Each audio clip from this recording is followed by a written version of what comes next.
I'm the acting United States Attorney in the Central District of California. I'm joined by Akil Davis, the Assistant Director in Charge at FBI Los Angeles, Special Agent in Charge Amir Asai, Assistant United States Attorneys Ian Yanello and Kadar Bhatia. We're here today to announce the filing of a federal criminal charge against an individual who earlier this month recklessly operated a drone that collided with a firefighting aircraft. On January 9th, the Pacific Palisades fires were raging.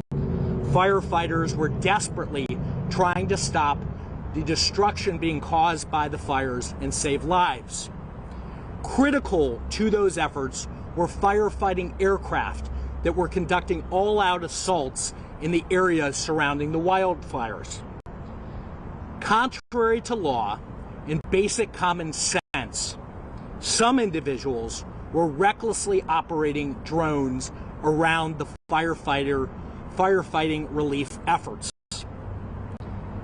They were operating drones in areas specifically being used by firefighting aircrafts conducting assaults against the fires. Today, we announce the filing of a federal criminal charge against one individual who was engaged in that conduct, a Los Angeles area man who launched a drone, lost sight of it, and that drone eventually collided with a Super Scooper firefighting aircraft, one of the most important firefighting aircrafts in the firefighting arsenal. After an intense and in-depth investigation by the FBI, federal prosecutors today filed a criminal charge against Peter Tripp Ackerman. Mr. Ackerman has agreed to accept responsibility and plead guilty to one count of unsafe operation of an unmanned aircraft. As part of his plea agreement, Mr. Ackerman admitted that he acted recklessly, and his conduct posed an imminent threat to firefighting crews. Once he enters his guilty plea, Mr. Ackerman will face up to 1 year in federal prison. The ultimate sentence imposed will be up to a federal judge at the time of sentencing. As part of his plea agreement, Mr. Ackerman has agreed to pay full restitution to the government of Quebec, which supplied the plane, as well as an aircraft repair company that repaired the aircraft. That amount is estimated to be around $65,000. Mr. Ackerman has agreed to complete 150 hours of community service that is directed at wildfire relief efforts here in Southern California. In documents filed this morning, Mr. Ackerman admitted to serious facts and serious conduct, including that he recklessly operated the drone, and that drone posed an imminent safety hazard to the crew of the Super Scooper airplane. Mr. Ackerman admitted that on January 9th, while the Pacific Palisades fire still raged, he went to the top of a parking garage at the 3rd Street Promenade in Santa Monica. He launched a drone from that location and flew it around where the wildfires were raging in an effort to observe the damage. The drone flew about 1.5 miles until he lost sight of the drone. While he was flying the drone, it collided with the Super Scooper carrying 2 crew members who were attempting to fight the blaze. The impact caused a 3x6 hole in the left wing of the aircraft. The plane was able to land safely, and eventually maintenance crew began to repair the aircraft. The aircraft was out of commission for several days while we were in the middle of the wildfires. For approximately 5 days, it was not being able to be used by fire department and other crews. The fire department wasn't able to use that plane to fight the fires for approximately 5 days. Flying drones during times of emergency poses an extreme threat to our firefighting personnel who are out there trying to help people. Flying drones during an emergency compromises the ability of police and our firefighters to conduct emergency operations. As this case demonstrates, if you fly a drone around wildfires and you do so recklessly, law enforcement is going to find you and we're going to hold you accountable. I want to thank our firefighters, our first responders who are out there on the line every day trying to protect the public and do their jobs.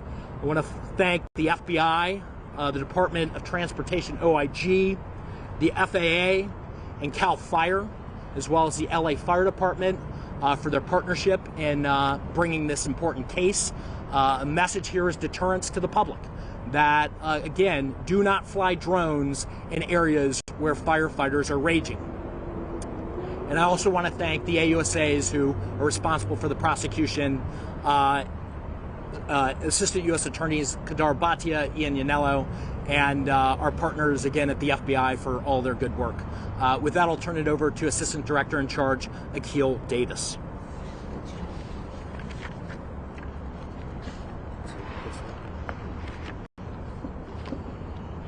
Good morning. My name's Akil Davis. I'm the Assistant Director in Charge of the FBI's Los Angeles Field Office. We're here today to talk about a defendant taking responsibility for flying a drone that collided with a firefighting aircraft.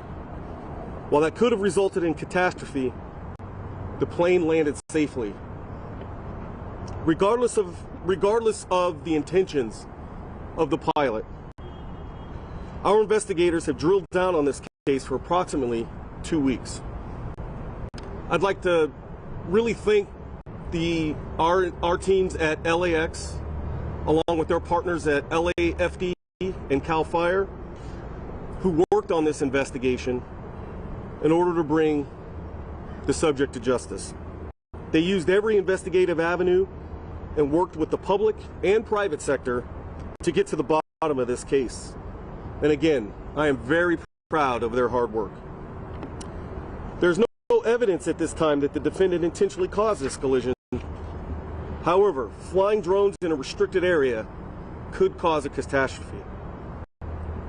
Going forward, we're going to be dealing with more drones, and the likelihood of a disastrous result will increase.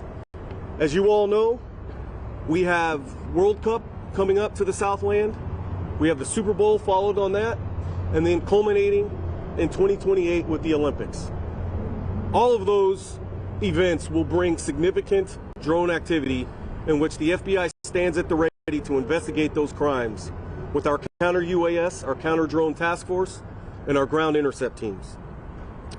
The FAA has very strict guidelines about registering drones and where drones can be flown.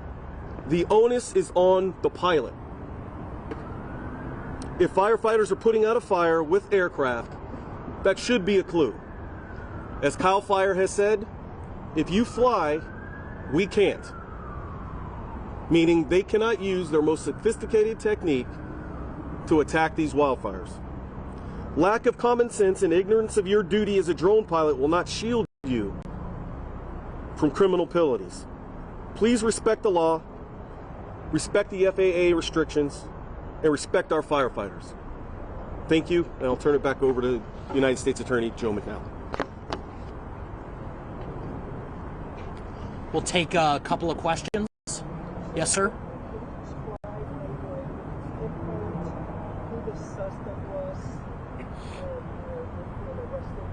Yeah, as I indicated, the drone collided with a firefighting aircraft, a Super Scooper. And when that plane landed, maintenance crews observed the drone wreckage in parts of the plane. We were able to, when I say we, our law enforcement partners who I mentioned earlier, work together to take that wreckage, trace that back to a specific drone, and then we work to identify that individual. It required a substantial amount of effort, search warrants, other things that we do typically in cases.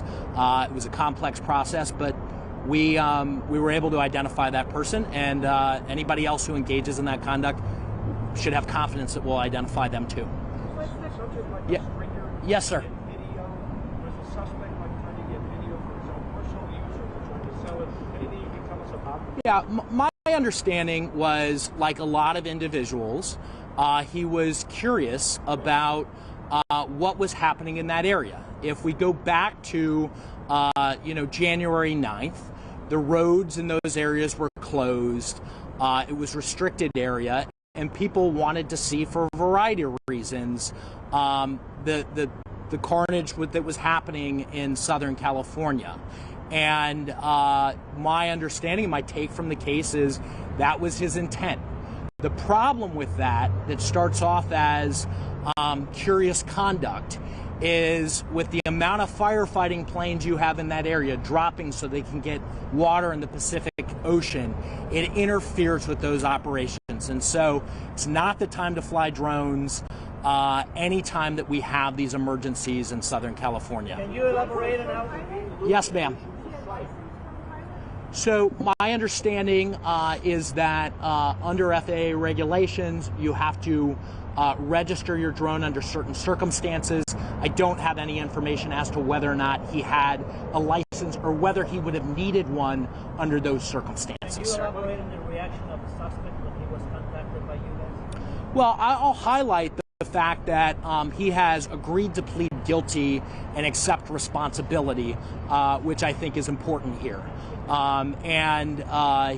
He was ultimately contacted in connection with the conduct, and we've reached an agreement where he's agreed to accept responsibility through a plea where he does face prison time. He's agreed to pay full restitution, and he has agreed to commit himself approximately 150 hours of community service in wildfire relief.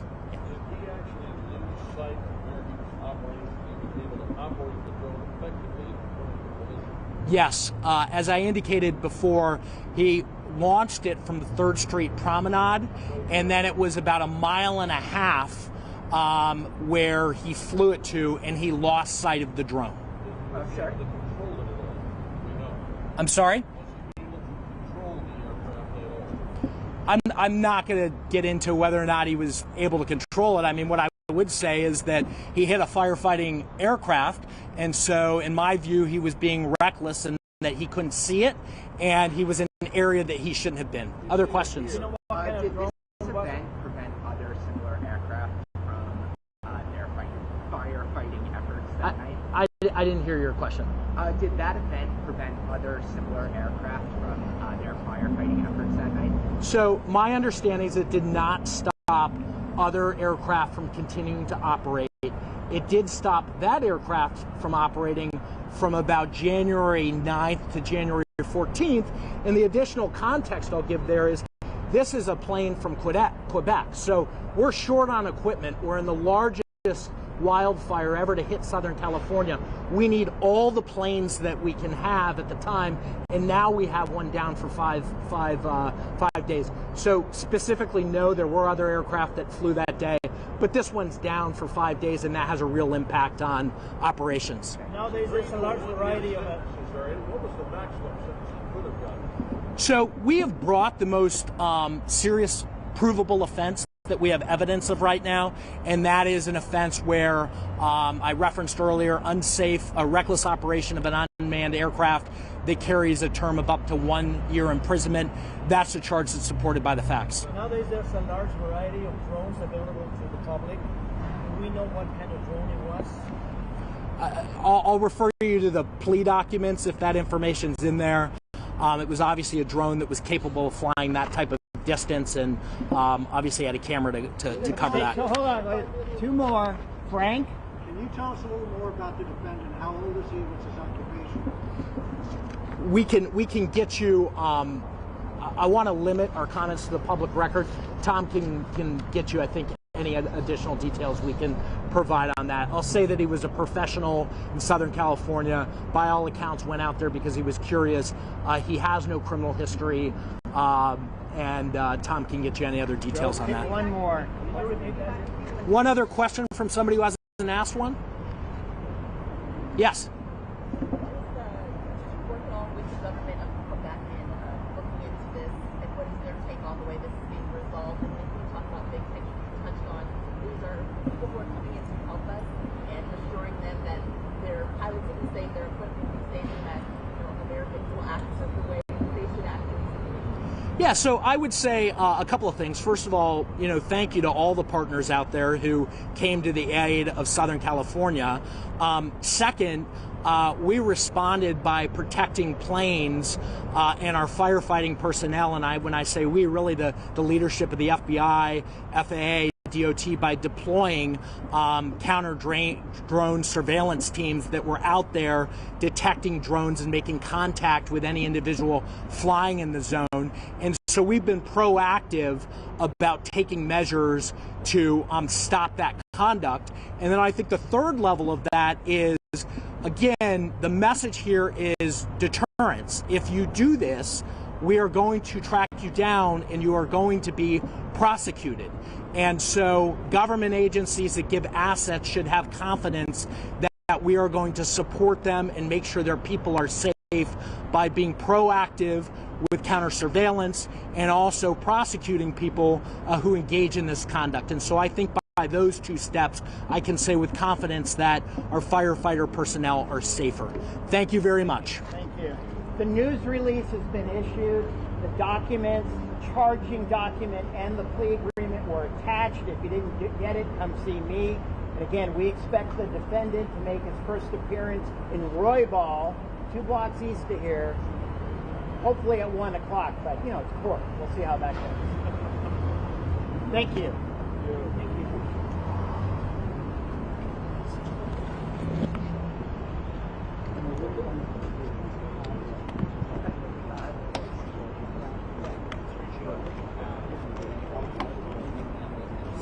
Let me see what kind of detail there was.